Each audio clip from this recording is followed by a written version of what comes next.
चौथी पीढ़ी के नेता अर्जुन चौटाला से खास बातचीत की हमारे संवाददाता विनीत कपूर ने, ये देखिएगा आप। जींद उपचुनाव का बिगुल बजते ही राजनेता जो हैं वो कहीं ना कहीं जींद के अंदर डेरा डाले हुए हैं और चुनाव प्रचार शुरू हो चुका है। करण चौटाला जो कि प्रचार कर रहे हैं अपने उम्मीदवार के लिए, हमारे साथ है, बातचीत करते हैं। करण जी, किस तरह देखते हैं चुनाव को? सब जी, चुनाव बहुत बढ़िया चल रहा है और जहाँ तक बात यहाँ के चुनाव की है, अब की बार ये तो एक नारा लग गया कि बाहरी कैंडिडेट नहीं, हम तो अपने कैंडिडेट को देंगे। और जो जींद का अब की बार माहौल है, बहुत बढ़िया माहौल है। और कांग्रेस ने तो अपने कैंडिडेट, वैसे भी आपने रामविलास शर्मा जी का बयान अच्छी तरह सुन लिया होगा, उन्होंने तो उनको फंसा के भेजा है। तो ये बहुत मानते हैं आपकी कहीं ना कहीं बलि का बकरा बना दी। बिल्कुल बिल्कुल मानते हैं, नहीं तो क्या जरूरत थी, क्या उनके पास यहाँ पे कोई कैंडिडेट नहीं था जो आज उनको नरवाना से सुरजेवाला जी को लाना पड़ा।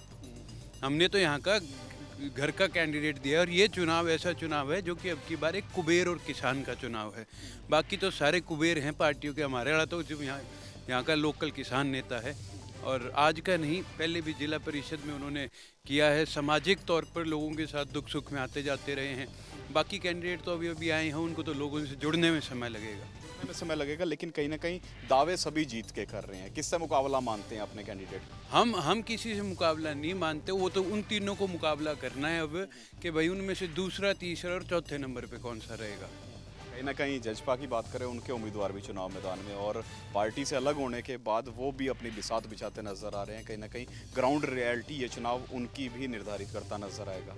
किस तरह देखते हैं उनकी दावेदारी? मैं आपको कह तो रहा हूँ, बाकी तो सारे शहजादे आए हैं, ये तो अब की बार एक लोकल किसान नेता आया है। और जिस प्रकार आज से नहीं, हमारी पार्टी ने हमेशा से लोगों के बीच में सामाजिक तौर पर उनके साथ जुड़ा हुआ कैंडिडेट देने का काम करे। ये प्रथा चौधरी देवीलाल जी के समय से चलती आई है।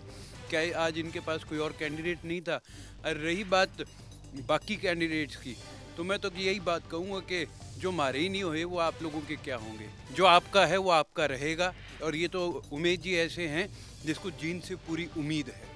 कहीं ना कहीं अब कंडेला खाप की बात करें तो उसके प्रधान भी ये कह रहे हैं कि बिरादरी ज़्यादा अहमियत रखती है पार्टी की बनिस्बत, क्योंकि बीजेपी ज्वाइन की थी, लेकिन आज वो कह गए कि बिरादरी ज़्यादा अहमियत रखती है उनके। यहाँ तो आप एक चीज़ देखिए, जब ये बात खाप के लोगों ने कही थी, और यहाँ जो हमारे भाई हैं इनके तो आपस में पहले ही इस बात को लेकर के झगड़ा हो गया था कि भाई दुष्यंत जी तो टिकट देना नहीं चाहते थे, अरे दिग्विजय जी आज ज़बरदस्ती चुनाव लड़ रहे हैं। लगता है सेंधमारी कहीं ना कहीं हो सकती है INLD के गढ़ में। आप देखते जाए, ये चुनाव बड़ा अब की बार एक ऐसा समीकरण बन करके निकलेगा जो कि अभी कोई कह नहीं सकता, लेकिन आपको धीरे धीरे माहौल बनता भी दिखेगा। और लोग अभी खुल के बोल नहीं रहे, जो वो खुल के बोलेंगे भी और अपनी बात को आगे रखेंगे। और 28 तारीख को फैसला कर देंगे, 31 को इस बात का सबको पता भी लग जाएगा। लोकसभा और विधानसभा चुनाव का सेमीफाइनल मानते हैं? जी बिल्कुल, कहीं ना कहीं ये एक ऐसा चुनाव है जहाँ आज पूरे हरियाणा प्रदेश की नज़र इस चुनाव के ऊपर है। ये थे करण चौटाला, जिनका सीधे तौर पर कहना है कि जो हमारे नहीं हुए वो और किसी के क्या होंगे। एक बड़ा तंज जो है वो कहीं ना कहीं जजपा नेताओं पर इन्होंने कस दिया। इसके अलावा कई मुद्दे हैं जिसको लेकर INLD और बसपा जो है इस बार चुनाव मैदान में है। भीतरी बनाम बाहरी की जंग भी ये बनती नजर आ रही है। तो देखना यही होगा कि 28 तारीख को यहाँ की जनता किसके सिर पर जीत का ताज बिछाती है। कैमरामैन मोहन सिंह के साथ Vineet Kapoor, living India news, Jind.